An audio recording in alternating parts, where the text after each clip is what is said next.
He kōna ipurangi tēnei nā te reo irirangi o Aotearoa. Hey everyone, it's Tim here again. We received a lot of feedback about the series and I have loved reading all your messages, even the ones who were furious at Carlo and me.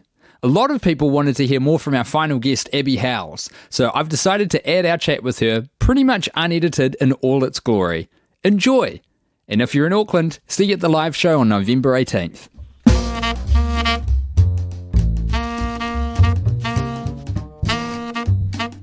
It is now my great pleasure and honour to welcome to this final episode of the first season, probably the only season, of Did Titanic Sink, Dr. Abby Howells, PhD. I must hasten to add, it's not in a related field to this particular topic, but she's done the work, so I think she deserves to be credited. Thank you so much. Hi, Dr. Abby. Oh, hi. That's actually the first time I've ever been introduced with my title. Really? Yeah. It is pretty fresh, right? It's pretty fresh, yeah. But you know what? It makes the 4 years of agony worth it. We probably should state what your PhD was in. It's in theatre studies. And specifically, women in prison, the way they were presented in film and television and theatre. So, the perfect person to come on a podcast about the Titanic. I'm an expert. So, Carlo. Tim, Dr. House. I gave you a little bit of a heads up about Abby because I was very excited to get her on this episode. I have to admit, when Tim first introduced me to the idea of getting on the podcast, he started off by saying, I know a comic who has their PhD in the Titanic. And then very quickly he's like, oh no, she's got a PhD on steamships. And it was like, no, I think she just likes the Titanic and has a PhD. So, you know, I was really set up. Yeah. But as I understand it, Abby, you're just like me. You're like an amateur historian who's obsessed about the Titanic, right? Yes, absolutely. My qualifications are I'm on the autism spectrum and the Titanic is one of my special interests. So you could say in some ways a PhD only lasts 4 years, but a special interest lasts a lifetime. But, that's very true. I feel like me and Tim definitely had a conversation and he walked away and I thought, oh no, he thinks I have a PhD in the Titanic. I grabbed the bits that I wanted. I went, she's got a PhD, yeah. She's hyper educated on the Titanic, and I mushed them together in my head. But it feels like you have the depth of knowledge equivalent to someone who studied it to a doctoral level, from my amateur estimation anyway. So, Abby, can you first just give us a little bit of broad background about your prior knowledge about Titanic coming into listening to this podcast? Okay, well, I first became obsessed with the Titanic when I was about 10, and I can trace it back to an event, which is me and my dad and my sister were really into boogie boarding. We went out one day onto Karatane Beach, and we got caught in a rip. We almost drowned. And I almost drowned to the extent that, like, I was under the water so long that I started to go towards the light. Like, I have this really clear memory of, like, floating upwards toward this light before my dad grabbed the back of my wetsuit and threw me forward. And we all survived, and it was fine. But since then, I don't go in the sea, and I get scared going in swimming pools as well. But I became obsessed with the sea and sort of, like, maritime disasters because, you know, she's such a cruel mistress. She almost claimed me. Yes. I wanted to know everything about her. So I became obsessed. Like, I love pirate stuff, Kraken stuff, whale stuff, and ghost ships like the Mary Celeste. But of course, the mother of all nautical disasters is the Titanic. So that was the one that took a lot of my focus. And I became obsessed with the Titanic, learned everything about it. But my particular interest was the passengers and kind of where they were at each, in the crew, and where they were at what points in the night, and kind of what they did in those moments. And I think because I was analysing myself earlier, and I was like, maybe I'm obsessed with, you know, when confronted with death, what did they do? Because I just seemed to succumb to it. Oh, wow. Yeah, I was just like, c'est la vie, I'm 10 years old. I've had great innings. So you already knew about the legendary Archibald Butt. Yeah, I already knew about him. A noble, heroic death. And then, you know, you have the people like the J. Bruce Ismays who, well, they're sort of villainized to an extent for taking a place on the life raft. And you have the people like the Strausses who, Ida and Isidore Strauss, who she refused to get into a life raft without him. So she stayed on the boat and she went down with him on the ship. See, there's so many stories. There's so many heartbreaking and Yeah. interesting tales associated with this one event. Yeah, someone released all the dogs. What do you mean? How many dogs were on board? There was quite a few dogs, Carla? There was like 16 dogs? Yeah, there were, yeah. I think Yeah. only one survived, is that right? Yeah, a Pomeranian that was on the lap of a first-class passenger. But someone in their final moments chose to release the dogs. So when you think of the Titanic, there are dogs running along Oh the my deck. God. Oh, actually, and one survivor was found, she was bobbing in the water holding on to a dog. Oh, I know. heartbreaking Yeah, scenes. yeah. But that's what someone did. Someone was like, I gotta give these dogs a chance. So, with all of this passion and prior knowledge and reading and voracious absorption of any morsel of information Yes. associated with this event, and you can tell us straight, what did you think of the series? Oh, Carlo, you had me completely convinced. Nah, psych. I got some questions.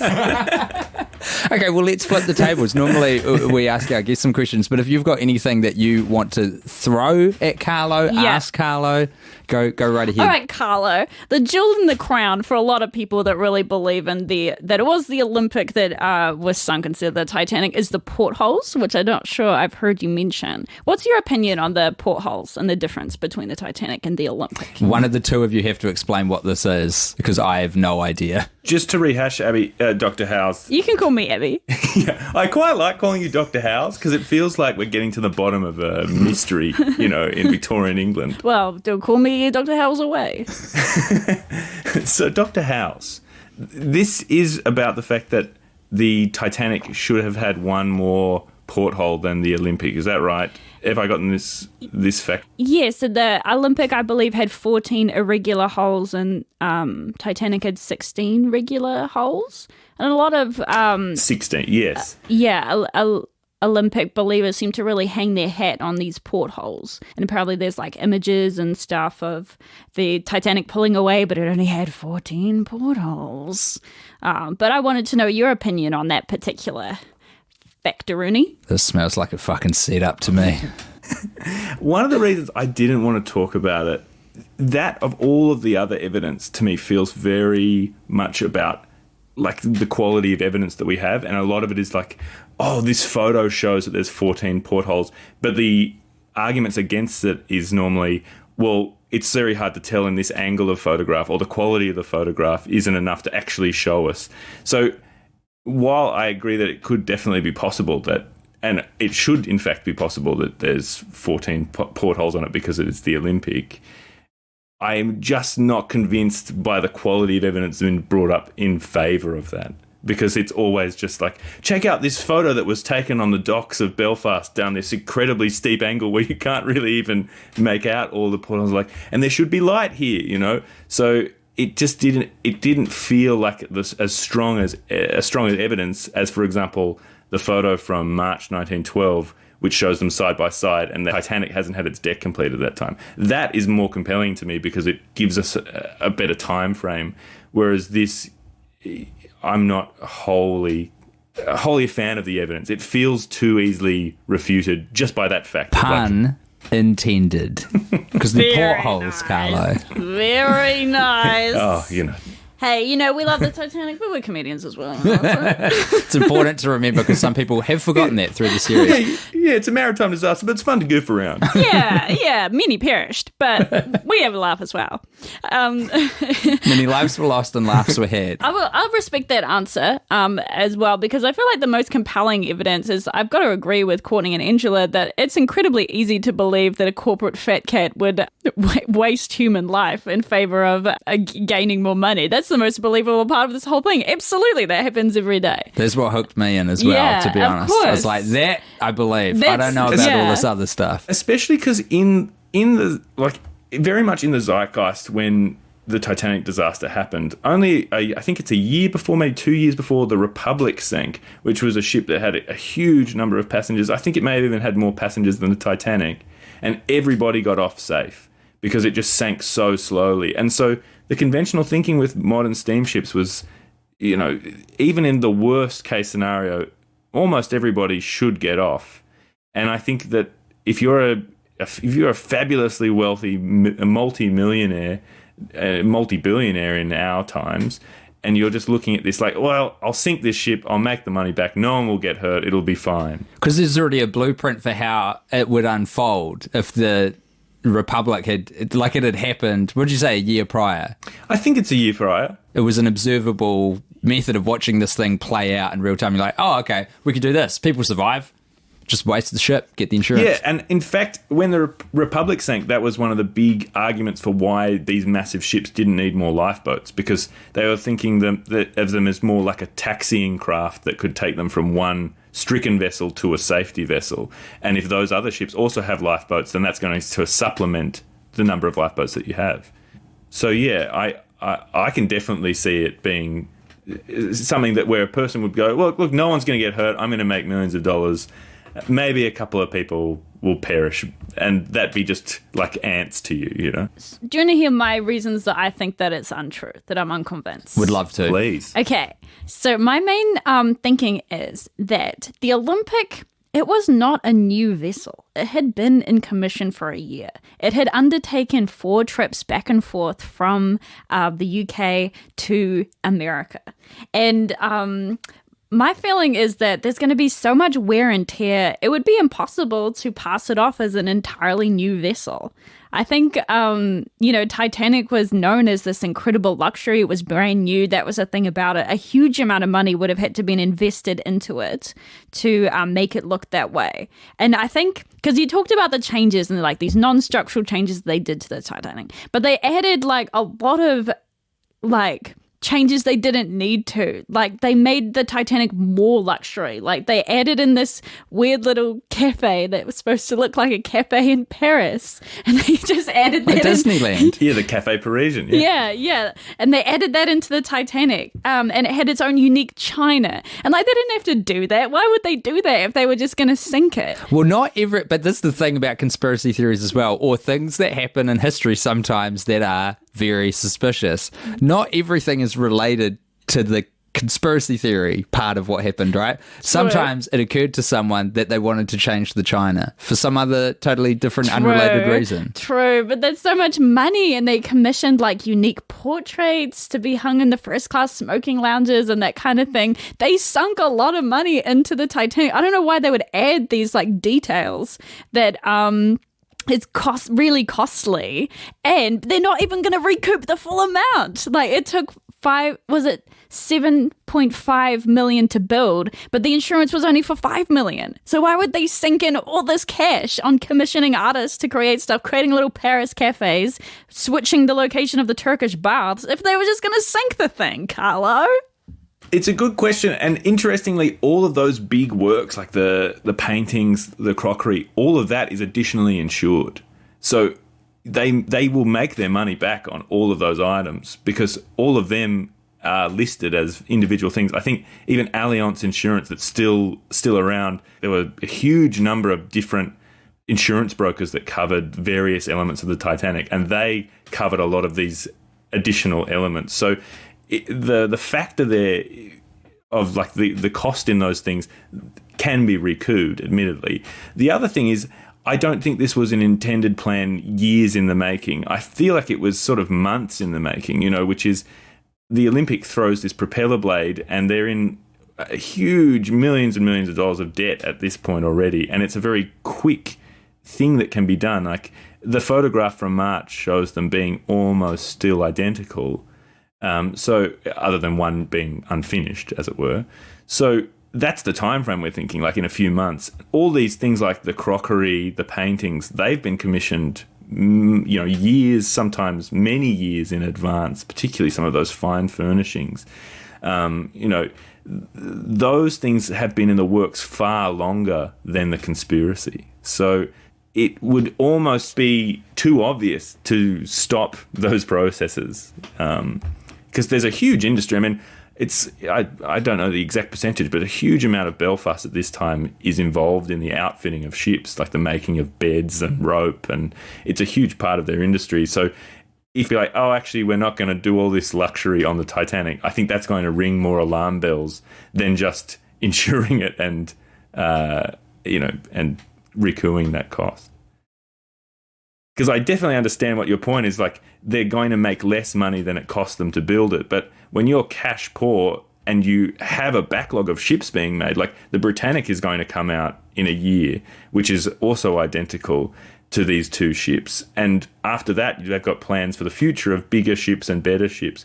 So it's not like they have a shortage of ships that can generate them an income. What they do have at this precise time is like a massive deficit of cash. And this is a very relatively quick way to get an influx of liquid money. Satisfied?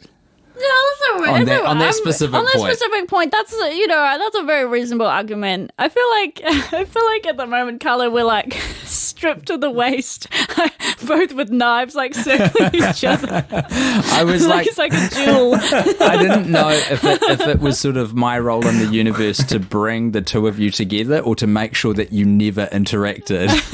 This opens up a whole new timeline. Well, my final point that I was thinking of was like, in your mind, had they done any restoration on the Olympic before sending it out as the Titanic? Like, are they sending out a damaged vessel? Yes. The short answer is yes.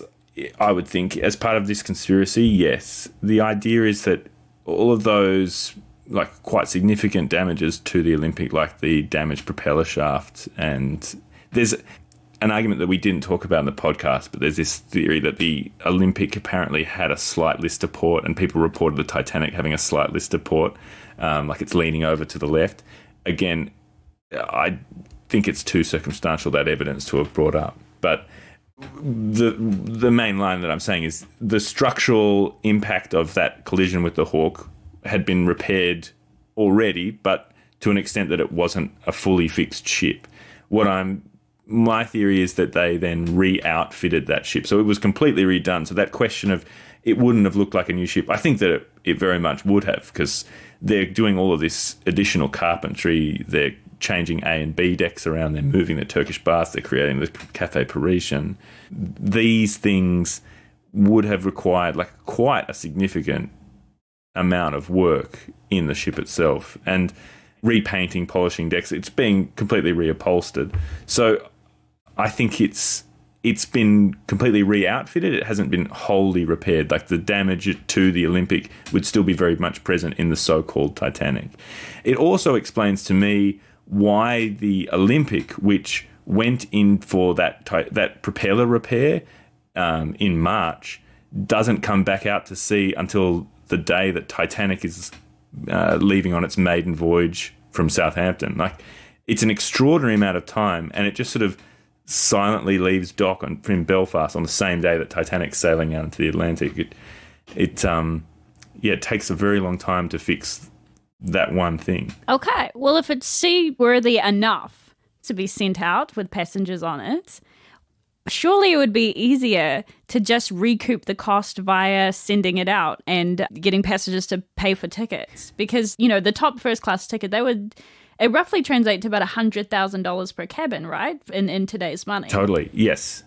Wouldn't it be easier to just send out the vessel and recoup the costs? Because if it's seaworthy enough to go out there, look, why didn't they just do that? I contend it's a very good point. I think it goes down to the time it will take to recoup this. Like, that $7.5 million that it's taken to build the so-called Titanic, that cost is, we did the maths on it, I think it's $256 million.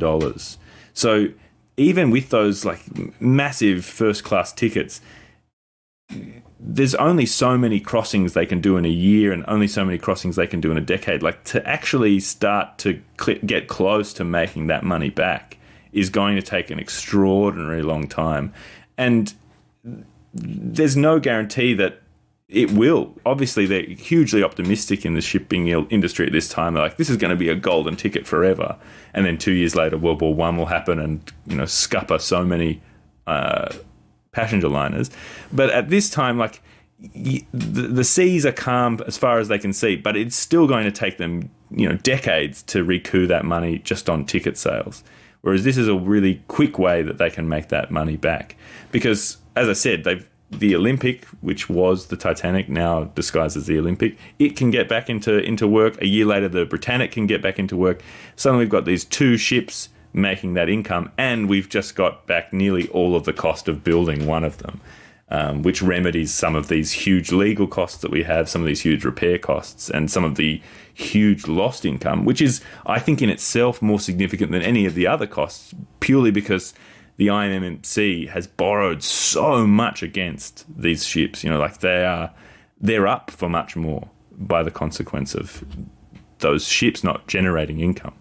Abby, I want to ask you a question. Please. I feel, and first an observation and then a question. Yes. My observation is that it's been quite interesting to watch Carlo, who went from moments ago admitting that he only really believes this has got a 5% chance of being the reality of what happened in history, to when backed against a corner with questions and evidence to the contrary and doubt about the theory, he will go right back to his steadfast position of being able to prove very willingly and very forcefully that no, this is what happened and this is why.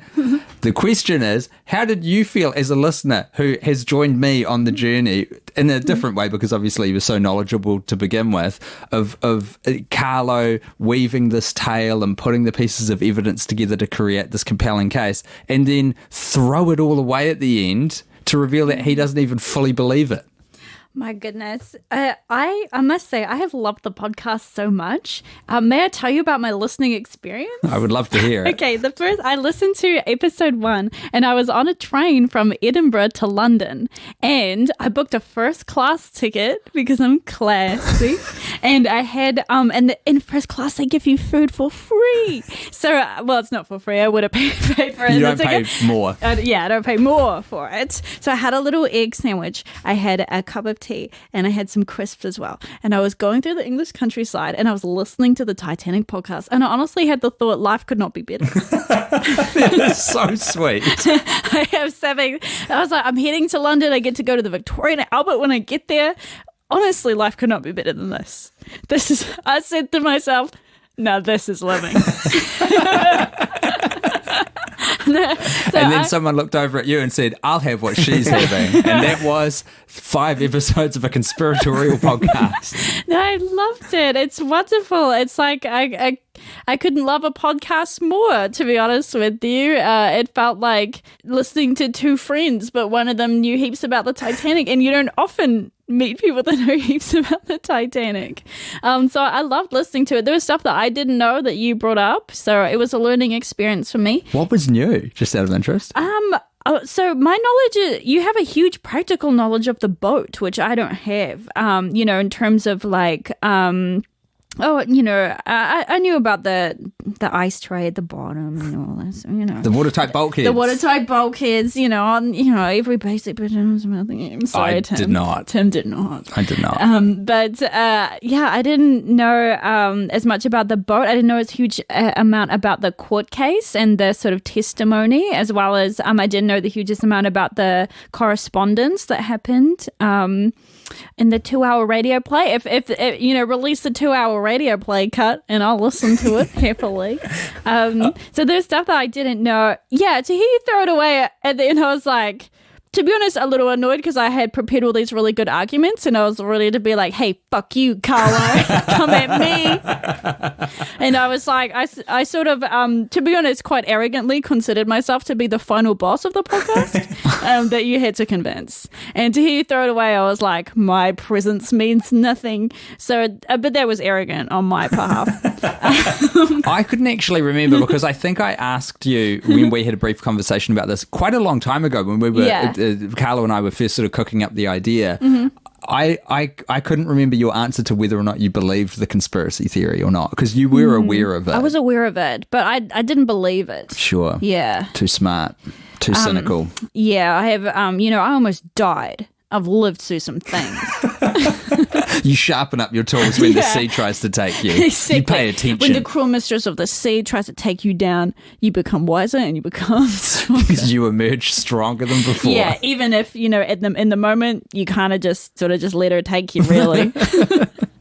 That's the transformation. But did you feel a little bit betrayed then when Carlo threw it all away? I must say I was a little bit betrayed, Carlo, but at the same time, I have an immense respect for you, but and I guess that's why the betrayal hurt. As a fellow intense fanatic of this topic as well, though, can you understand the motivation that Carlo had, which was to essentially figure out a way to trap me in a room, to tell me about Titanic and to engage me in his Titanic chatter for multiple days? Absolutely, I relate to that because I feel like that's what I do all the time with my comedy shows because my other interest is the Tudors. And I spend a lot of time in my comedy show telling the audience about the Tudors. And I often have the thought of like, wow, people have paid to see me do this. This is the dream. And I'm just standing here talking about the Tudors, which is information that nobody would have listened to. I did this show last week. A lady tried to correct me on the Tudors. Can you believe that? How did that go? Give us the blow by blow. What did she try to correct you on? She tried to correct me on Mary the First, something about Mary the First. I can't exactly what she said. But I was like, ma'am, you have put a knife to a gunfight here. Couldn't believe it. Did you slap her down proper? They happened on stage. I was like, I can't believe you would have the audacity to come in here. Wait, was that a heckler? Yeah, I thought you meant after the show. No, she heckled me with a fact during the show. Man, was it a fact or was it a fiction? It was an absolute fiction. It was an old wives' tale. Dogs. And I even said at the beginning of the show, I said, hello, everyone. I know some comedians talk to the audience, but I am on the spectrum, so I don't. Because talking to people is not a top strength of mine. She screwed up twice. Carlo, I'd like to open up the floor to you. If you would like to ask Abby, Dr. Howells, any questions or make any comment based on what you've heard so far. Yeah, Dr. Howells, I have two questions for you. My first is, who's your favourite passenger or crew member on the Titanic and why? I was going to ask you this, Carlo. Can you answer it after me? Yeah, please. Okay. I feel like you got to respect... I'm pronouncing his name incorrectly, I'm sure, but Charles Joggin, who was the chief baker on board the Titanic. Let the record state you've stumped Carlo. People can't hear this, but this is the first time I've experienced a piece of Titanic information Carlo was not immediately familiar with. I probably incorrectly pronounced his name, but he was the one who he was supposed to man one of the life rafts, but he saw that there was already a crew member on board, and he thought, I don't want to take an extra seat, so someone else can take that, and I'll stay on the boat. And he loaded up the life rafts with bread, and then he was throwing deck chairs off, and then he had a very relatable instinct, which was, I'm going to get fucked up. Oh, so this he guy. went back into the kitchen. Yeah, he went back into the kitchen, just knocked back a bunch of alcohol, and then just was drinking and and throwing deck chairs out. And then he's the last person on board the Titanic because he managed to climb up to the top and get himself on the opposite side of the rails. And then he said he rode it down like an elevator and stepped off the Titanic into the water. But the alcohol kind of helped him survive. So, like those St. Bernards that they send him with whiskey. Yeah, they found him in the water, right? He was just swimming around, and he'd been swimming for 40 minutes or something. Yeah, and his hair wasn't even wet, and he managed to there was one life raft that was kind of capsized, and he managed to sort of attach himself to that. Yeah, and then he got pulled into another life raft. But yeah, he was so drunk, he said later, I didn't even know it was cold. So I feel like he's kind of the legend of the Titanic in many ways. That's incredible. Yeah. So he's pretty cool, I think, and he's really quite cash about the whole thing too. Wow. Oh, yeah. He was involved in an event that killed a lot of people. To be quite cash about it. Yeah, he's in Titanic the movie as well. You can see him when Rose and Jack are holding on. He's also there. Oh, true. Yeah, Great he's in a attention to baker's detail. outfit. Yeah, on the rails, because I remember they climb. Okay, yeah, that makes he's there. Can't get one past Jim Cameron. Yeah, Carlo, who was your favourite character from the event?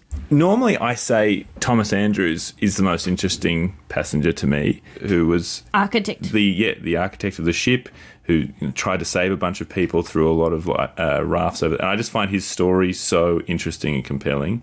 Also, there's this beautiful detail, which is like such a specific Easter egg for people who have read into the Titanic, which is in the film. You probably know this. Is it the little moment he has by himself? Yeah. With the painting? Yes, yes. I think about that all the time. Yeah, so this is like... All right, one of you's got to tell me what's going on here. Oh, you go, Carlo. I'm glad you're on the same page as me, as they say. But yeah, there's one of these... I think it was a stewardess.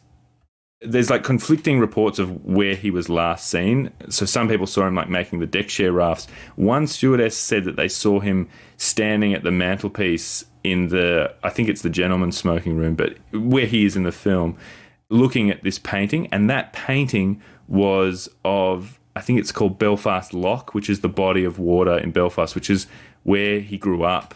And so this last moment is apparently him just staring at this body of water that he'll never see again. And then he adjusted the clock to the correct time.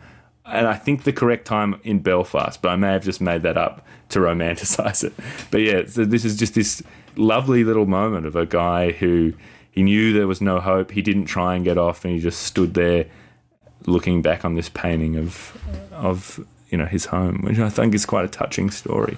Yeah, it's this incredible little moment, like amongst the chaos. He just took a little bit of time to himself to just sort of sit and look at the painting for a few moments, and then I guess charged back into the chaos again. But yeah, it is this incredible moment that I think about all the time. But Carla, you said that wasn't even your number one. Yes, who's this your was number like one? an ancillary character. He's normally my number one. But because we talked about him a lot in the podcast, the other person is Masabumi Hosono, who was the only Japanese passenger, and he survived the disaster. And this kind of speaks more broadly about, like, there were a lot of men who did survive, and the film really portrays it as, like, Bruce Ismay being, like, the only non-crew male who survived. But there were a lot that did. And when Hosono got back to Japan, he just became this national figure of disgrace, and they just absolutely pilloried him when he got back to Japan, and he kind of lived the rest of his life just constantly having this event that he survived being thrown back in his face. It was just such a source of national shame. And he was too proud while he was alive to reveal this correspondence that he'd kept with one of the other survivors.